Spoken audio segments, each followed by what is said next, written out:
Action ತುಂಬಾ ಚೆನ್ನಾಗಿದೆ. ನನಗೆ ಗ್ರಾಫಿಕ್ ಇಷ್ಟ ಆಯ್ತು. ಆಕ್ಟಿಂಗ್ ಎಲ್ಲ ಚೆನ್ನಾಗಿ ಮಾಡಿದ್ದಾರೆ. ಪಾರ್ಟ್ 2ಗೆ ಅದು ಹಾಗೆ ಆಗುತ್ತೆ. ಇನ್ನು ಸ್ಟೋರಿ ಕಂಪ್ಲೀಟ್ ಆಗಿಲ್ವಲ್ಲ, ಪಾರ್ಟ್ 2 ಮಾಡಲೇಬೇಕು ನೀವು. ತುಂಬಾ ಚೆನ್ನಾಗಿದೆ. ಸಸ್ಪೆನ್ಸ್ ಥ್ರಿಲ್ಲರ್ ಅಂತ ಅವ್ರು ಏನ್ ಟೈಟಲ್ ಹೇಳಿದ್ರಲ್ಲ ಅದೇ ತರ ಇದೆ. ಇವಾಗೇನು ಸಸ್ಪೆನ್ಸ್ ಅಂತ ಏನು ಹೇಳಿದಾರಲ್ಲ ಅದು ಕಂಟಿನ್ಯೂಟಿ ಬೇರೆ ಇದೆ. ನಾವು ಲಿಟ್ರಲಿ ನಾನು ಪಾರ್ಟ್ 2 ವೆಯ್ಟ್ ಮಾಡ್ತಾ ಇದ್ದೀನಿ. ನೋಡೋಣ, ಆದಷ್ಟು ಬೇಗ ಅದು ಬರಲಿ ಅಂತ ನಾನು ವಿಶ್ ಮಾಡ್ತಾ ಇದ್ದೀನಿ. And all the best for Karga. ನನಗಂತೂ ಪರ್ಸ್ನಲಿ ಸ್ಟೋರಿ ಏನು ಅವರು ಸೀಟ್ ಎಡ್ಜ್ ಮೂಮೆಂಟ್ ಅಲ್ಲಿ ಸಸ್ಪೆನ್ಸ್ ಇಟ್ಟಿರ್ತಾರಲ್ಲ, ವಾಟ್ ನೆಕ್ಸ್ಟ್ ಅನ್ನೋ ಕ್ಯೂರಿಯಾಸಿಟಿ ಬಿಲ್ಡ್ ಮಾಡಿರುವಂತ ವೇ ಇದೆಯಲ್ಲ, ಅದು ತುಂಬಾ ಚೆನ್ನಾಗಿ ಬಿಲ್ಡ್ ಮಾಡಿದ್ದಾರೆ. ನೀವೆಲ್ಲೂ ಸರಿ ಬಿಡು ನೆಕ್ಸ್ಟ್ ನೋಡೋಣ ಅನ್ನೋದು ಏನಿರಲ್ಲ.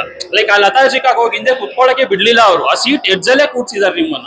ಕುತ್ಕೊಂಡು ಕಂಪ್ಲೀಟ್ ಆಗಿ ನೋಡೋವರೆಗೂ ನಿಮ್ಗೆ ಅದು ಗೊತ್ತಾಗಲ್ಲ ಲೈಕ್ ಸಮಥಿಂಗ್ ಇಸ್ ದೇರ್ ಅಂತ. ಬಟ್ ಲಿಟ್ರಲಿ ಸೆಕೆಂಡ್ ಹಾಫ್ ಅಲ್ಲಿ ಒಂದು ಪರಶುರಾಮ ಸಾಂಗ್ ಬರುತ್ತೆ, ಹೆವಿ ಗೂಸ್ ಬಂಪ್ಸ್ ಇದೆ ಆ ಸಾಂಗ್ ಅಲ್ಲಿ. ನನ್ನ ಕೇಳೋದಾದ್ರೆ ಆದಷ್ಟು ಬೇಗ ಕಾರ್ಗ 2 ಬಂದ್ಬಿಡ್ಲಿ, ವೆಯ್ಟ್ ಮಾಡ್ತಾ ಇದ್ದೀನಿ. All the best for every. Thank you. ತುಂಬಾನೇ ಚೆನ್ನಾಗಿದೆ ಬ್ರೋ. ಸಿನಿಮಾ ಇಸ್ ಕೂಲ್ ಏನಾ, ತುಂಬಾನೇ ಚೆನ್ನಾಗಿದೆ. ಫಸ್ಟ್ ಹಾಫ್ ಅಲ್ಲಿ ಸ್ವಲ್ಪ ಸಸ್ಪೆನ್ಸ್, ನಮಗೆ ತುಂಬಾನೇ ಆನ್ಸರ್ ಸಿಗಲ್ಲ ಫಸ್ಟ್ ಹಾಫ್ ಅಲ್ಲಿ. ಸೆಕೆಂಡ್ ಹಾಫ್ ಅಲ್ಲಿ ತುಂಬಾನೇ ನೀಟಾಗಿ ಕ್ಲಾರಿಟಿ ಕೊಟ್ಟಿದ್ದಾರೆ. ಸೊ ಎಲ್ಲರೂ ಕನ್ನಡ ಸಿನಿಮಾ ಬಂದು ನೋಡ್ಬೇಕು, ನಿಜವಾಗ್ಲೂ ಚೆನ್ನಾಗಿದೆ. Thank you. ಅಣ್ಣ ಸೂಪರ್ ಆಗೈತಣ್ಣ. ಸಿನಿಮಾದಲ್ಲಿ ಏನು ಅಂತಂದ್ರೆ ಸಸ್ಪೆನ್ಸ್, ಥ್ರಿಲ್ಲಿಂಗು, ಮತ್ತೆ ಕ್ಷಣಕ್ಕೂ ಒಂದು ಏನಾಗುತ್ತೆ ಅನ್ನೋ ಒಂದು ಕುತೂಹಲ ಹುಟ್ಟಿಸಿದೆ ಸಿನಿಮಾದಲ್ಲಿ. ಅಂಡ್ ಕತೆ ಏನು ಅಂತಂದ್ರೆ ಒಂದು ಹಾರರ್ ಮೂವಿ ಅಂತ ಅಂದ್ಬಿಟ್ಟು ಜನಗಳು ಬಂತು ಅಂತಂದ್ರೆ ಅದು ಹಾರರ್ ಮೂವಿ ಆಗಲ್ಲ, ಒಂದು ಡಿವೋಷನಲ್ ಮೂವಿ ಆಗಿರುತ್ತೆ. ಸೊ ಎಲ್ಲರಿಗೂ ಹೇಳೋದು ಒಂದೇ, ಕನ್ನಡ ಸಿನಿಮಾನ ಬೆಳೆಸಿ ಉಳಿಸಿ ಅಂತ ಹೇಳ್ತಾ ಥ್ಯಾಂಕ್ ಯು. ಇಲ್ಲ ಸರ್, ಚೆನ್ನಾಗಿತ್ತು ಸಿನಿಮಾ, ಚೆನ್ನಾಗಿತ್ತು. ಅದೇ ಸಸ್ಪೆನ್ಸ್ ಆಗಿ ಹೋಗುತ್ತೆ.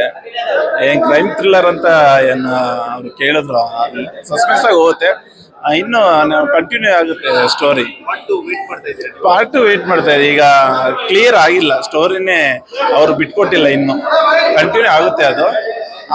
ಅದು ಈಗ ನೋಡಿದ್ದು ಇದಕ್ಕಿಂತ ಒಂದು ಡಬಲ್ ಆಗಿ ಚೆನ್ನಾಗಿರುತ್ತೆ ಅಂತ ಹೇಳ್ಬೋದು. ನೆಕ್ಸ್ಟ್ ಈಗ ನೋಡಿದ ಸಿನಿಮಾದಲ್ಲಿ ನಾವು ಊಹೆ ಮಾಡ್ಕೋಬಹುದು ಇನ್ನೂ ಹೆಚ್ಚಿನಾಗಿರುತ್ತೆ ಅಂತ. ಚೆನ್ನಾಗಿದೆ ನೋಡ್ಬೋದು.